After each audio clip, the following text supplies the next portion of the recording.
This week in the Regency, it's fashions for August. I love the fashions one.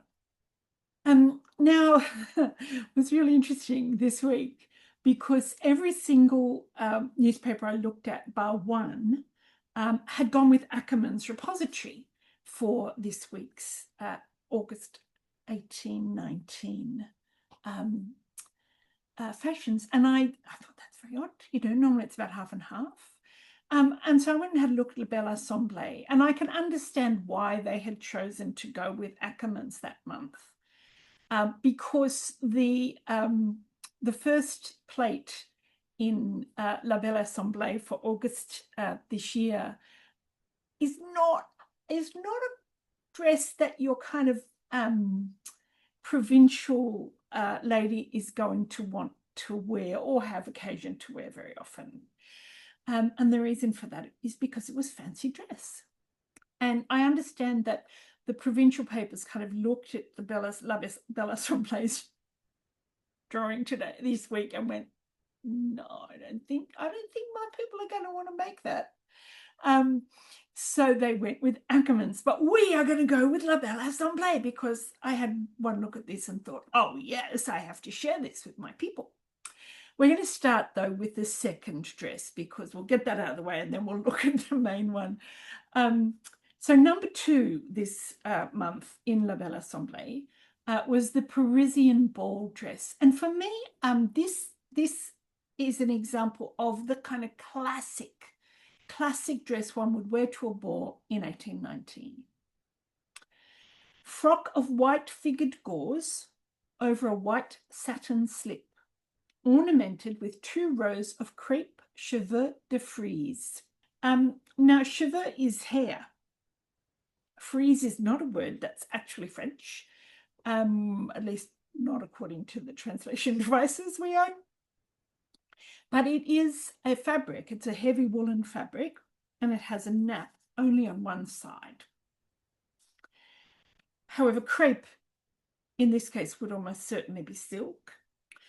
So I assume that cheveux de frise is a crepe that's that has quite a nap on it and that has been cut into like feathery shapes. And when we look at the drawing, we can see that that's probably true. The bust, although if anybody knows anything more about cheveux de frise, please let me know in the comments. The bust ornamented by a broad lace, the body and sleeves of white satin and crepe, the sleeves slashed à l'espagnole.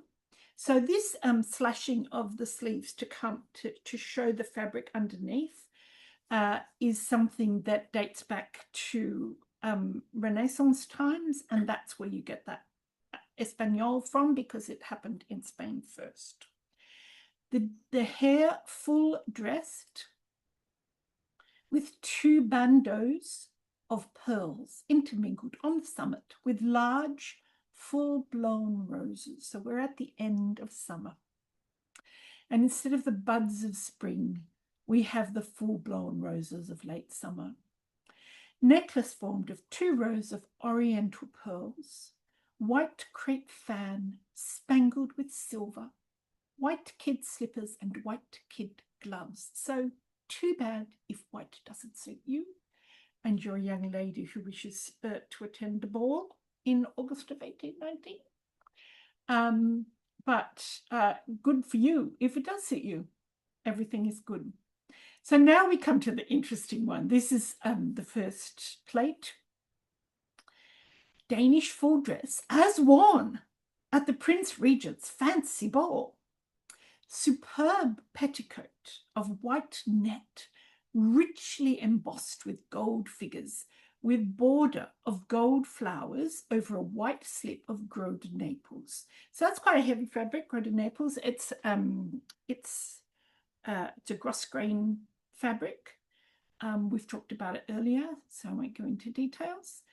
Tunic robe of geranium-coloured taffety. Now, although the image only shows one side split, the tunic robe means that it was split on both sides, trimmed with gold, with white satin long sleeves ornamented in stripes to correspond.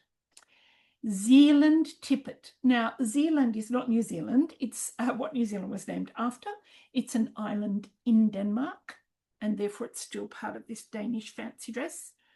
Zealand tippet of geranium red and green in squares, edged with gold, the green the colour of the bright blossomed geranium foliage. For those of you who don't know what a geranium looks like, this is it. Copenhagen hat, black and geranium gros de Naples, with drooping plumes of white ostrich feathers and an aigrette of brilliance. The aigrette is the little brooch. It comes from the feathers that are put into it. They're little aigrette feathers. Geranium satin shoes. Now, the colour that we see here, has probably faded or changed over time. From the descriptions, it was much more red than we see here. So I just love this outfit. I think it's fabulous. But obviously what I needed to know immediately was, what about the Princess Fancy Dress Ball? I need to know all about that. So I went looking for it. Cards had been issued for some days. This is in late July, remembering that Fashions for August come out in July's La Belle Assemblée. So this is published just prior to the Fancy Dress Ball. Prince Regent's Fancy Ball. Cards had been issued for some days inviting the nobility and persons of distinction to an entertainment to be given by the Prince Regent at Carlton House, which is where he lived, on Thursday night, requiring that the ladies should appear in fancy or new dresses. I'm not quite sure what new means there. Maybe like a novelty dress. And directing that the gentlemen should not be behindhand with the fairer sex. That is, sorry, boys, you got to dress up too. The inventive faculties, and it goes on at some length about all the people who were invited. And one of the things about these balls, particularly the royal balls, is they go into some detail about who was there and what they wore. So there's a reporter in a public gallery. There would always be a public gallery at this kind of thing. And they'd let some people in from places like La Belle Assemblée to take notes. And in this case, it's from the Morning Post. So I went looking to find out who wore the Danish dress. And it turned out to be the Honourable Miss Gordon, with some changes. So it's very interesting that clearly what's happened is that Mrs. Bell, as it turned out, was the one who made this. And she has given the design to La Belle Assemblée. And then the Honourable Miss Gordon, who is the granddaughter of the Earl of Gordon. There was only one. Her name is Frances. Actually, he only had one granddaughter. Her name is Frances. At this point, she's about 37. And so can afford to wear a costume, which I don't think is going to suit many people. She never married, so maybe this was her kind of, I'm just going to wear whatever I want. And it certainly would have been more comfortable than some of the other costumes because it was quite loose. So she wore a Danish costume composed of scarlet gros de Naples. And so we're thinking that the red is really quite bright, richly ornamented with silver lace trimming. No, she said, I don't want the gold. Now, obviously, gold will be more expensive, but also it's a little gaudy, little nouveau riche, maybe. The dress was open on each side, with ends fancifully fastened back so as to show a beautiful silver llama and silk net petticoat. Each corner of the ends of the dress was embroidered with silver lace and rosettes. A particularly novel pelerine formed a part of the dress. Now, you'll remember in one of our past videos, a pelerine is a kind of cape. It was made of quite a novel green silk and scarlet gros de Naples. It was tastefully cut so as to present each colour trimmed round with rich silver trimming, which had quite a new and elegant effect white satin long sleeves ornamented with stripes of silver llama. Under the left arm was placed a fancy rosette formed of feathers, green and white, a Danish toque of scarlet grown Naples and black velvet, the front formed in towers surmounted with diamonds. So instead of just the little gold bit, we had diamonds and a plume of white ostrich feathers. So we can assume from that two things. One is that the Honourable Miss Gordon had quite a lot of money, and secondly, that she probably didn't look as good in gold as she did in silver. She died in 1831, still unmarried. I've been trying to find out things about her, but alas, there were no portraits that I can find, except this one.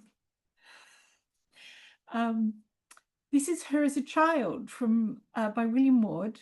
Various poses, various angles of her as a child. That's all her.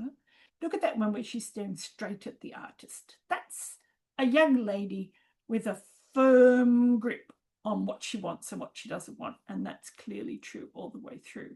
La Belle Assemblée in saying, we cannot forbear instantly reverting to the unrivaled taste of Mrs. Bell, by whom we were indulged with a sight of the following fancy dresses for the above unique and splendid entertainment, some of which she had prepared for ladies of high rank and title. And then they go into a description of a number of different dresses. Far too many, unfortunately, for me to share with you here.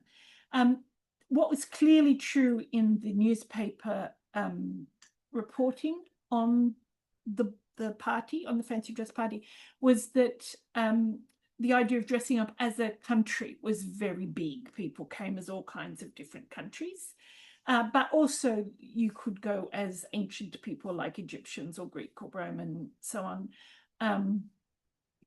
What we're not seeing, this is not a masked ball. So we're not seeing people with masks or dominoes, those big cloaks that people wore if they didn't want to do a costume in a masked ball. This is specifically to show off who you are and how you're dressed, and to do so in the most ostentatious manner possible, because it's Carlton House and it's the Prince Regent, and we know how much he loves things to be fancy.